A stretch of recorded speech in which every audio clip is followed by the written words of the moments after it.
Oxygen supply को लेकर PM Modi ने राज्यों के साथ बैठक की, जिस दौरान प्रधानमंत्री ने देश में चिकित्सा ग्रेड की ऑक्सीजन की पर्याप्त आपूर्ति सुनिश्चित करने की समीक्षा की है।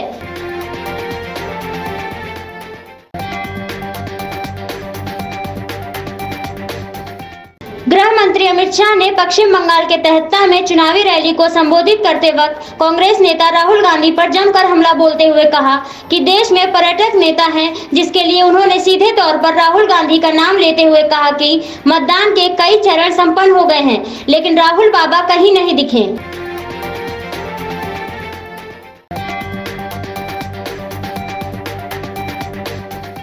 वित्त मंत्रालय में अजय सेठ ने आर्थिक मामलों के विभाग के नए सचिव के रूप में कार्यभार संभाला। अजय सेठ 1987 बैच के कर्नाटक केंद्र के भारतीय प्रशासनिक सेवा के अधिकारी रहे हैं। साथ ही मेट्रो रेल कॉरपोरेशन के प्रबंधक निर्देशक के रूप में भी सेवा कर चुके हैं।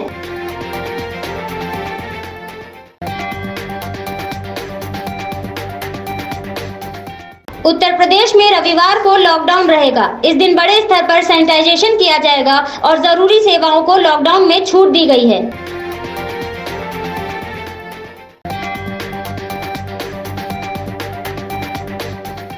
हरिद्वार में चल रहे महाकुंभ के बीच से लगातार संतों की संख्या बढ़ती जा रही है। अखाड़ों के अब तक 50 से ज्यादा संत कोरोना पॉजिटिव पाए गए हैं, जिसके साथ ही निरंजनी अखाड़े के सचिव श्री महंत रविंद्र पुरी महाराज की रिपोर्ट भी पॉजिटिव आई है।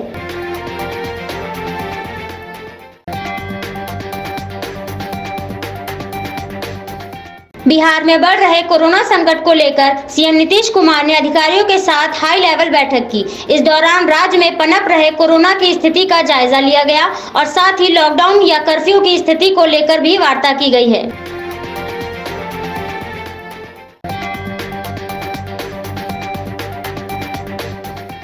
देश में कोरोना की दूसरी लहर व्यापक स्तर पर रही है और कई जगह से लापरवाही के मामले सामने आ रहे हैं। अहमदाबाद के सिविल अस्पताल के हालात इतने बदतर हैं कि मरीजों से भरी 70 एम्बुलेंस अस्पताल के बाहर खड़ी है। इतना ही नहीं, कई मरीजों का इलाज तो अब एम्बुलेंस में ही किया जा रहा है।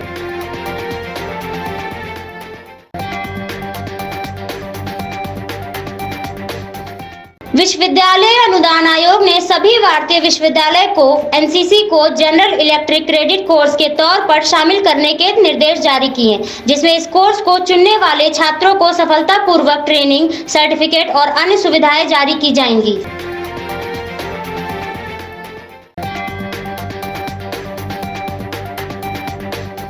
पश्चिम बंगाल के पानागढ़ में भाजपा के राष्ट्रीय अध्यक्ष जेपी नड्डा ने कहा, ममता बनर्जी ने मां, माटी और मनुष्य के नाम पर वोट लिया है। न मां की चिंता की, न माटी की और न ही मनुष्य की। उन्होंने पश्चिम बंगाल को अंधेरे में ढकेला। ममता बनर्जी के राज में बहनों के साथ अत्याचार हुआ है।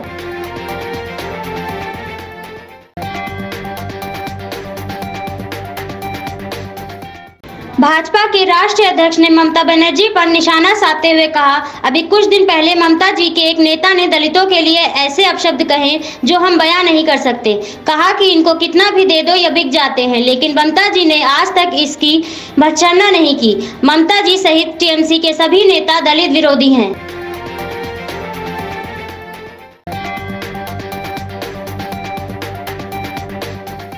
चंडीगढ़ में संक्रमण के बढ़ते हुए प्रकोप के मद्देनजर शुक्रवार रात 10 बजे से सोमवार सुबह 5 बजे तक वीकेंड कर्फ्यू लागू कर दिया गया है। कर्फ्यू में सिर्फ जरूरी सेवाओं को अनुमति दी गई है।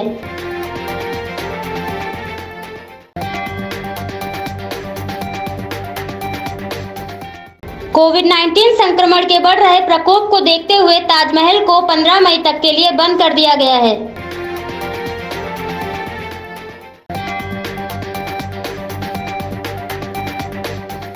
कर्नाटक के मुख्यमंत्री बीएस येदियुरप्पा 8 महीने के अंतराल में दोबारा कोरोना वायरस से संक्रमित हो गए हैं। उनको इलाज के लिए एक निजी अस्पताल में भर्ती कराया गया है।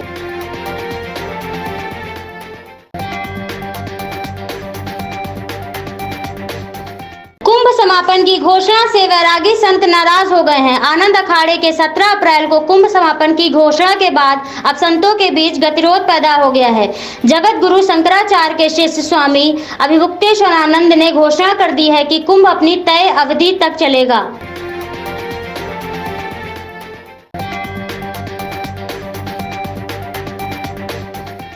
घर जाने करने के लिए यात्रियों की जमा हो रही भीड़ को मद्देनजर भारतीय रेलवे ने 140 अतिरिक्त ट्रेनों के संचालन की शुरुआत की है।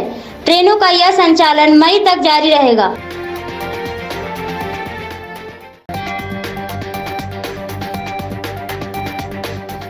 संक्रमण के खतरे को मद्देनजर रखते हुए वार्षिक हज पर जाने वाले लोगों के लिए हज कमेटी ऑफ इंडिया ने जानकारी देते हुए बताया है कि कोरोना वैक्सीन की दोनों डोज लेने के बाद ही लोगों को यात्रा की अनुमति प्रदान की जाएगी।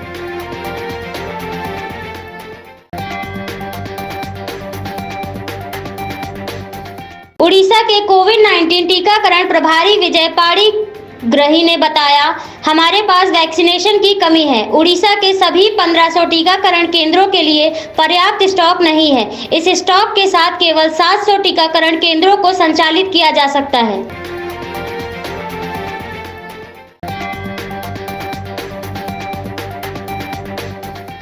देश में सबसे ज्यादा मामले महाराष्ट्र राज्य में बढ़ रहे हैं, जिसके चलते ही राज्य के स्वास्थ्य मंत्री राजेश टोपे ने कहा कि हम दैनिक आधार पर कोविड-19 के खिलाफ 6 से 7 लाख लोगों को टीकाकरण कराना चाहते हैं, जिसके लिए हर सप्ताह 40 से 45 लाख वैक्सीन की आवश्यकता होगी।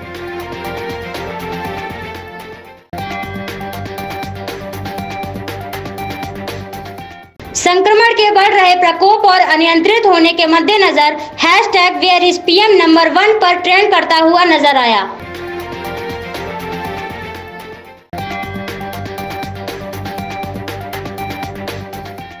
हफ्ते के आखिरी कारोबारी दिन भी शेयर बाजार में उछाल देखने को मिला, जिसके चलते सेंसेक्स 130 अंकों की बढ़त के साथ 48,933 पर खुला, तो वहीं निफ्टी 25 अंकों की बढ़त के साथ 14,606 पर खुला।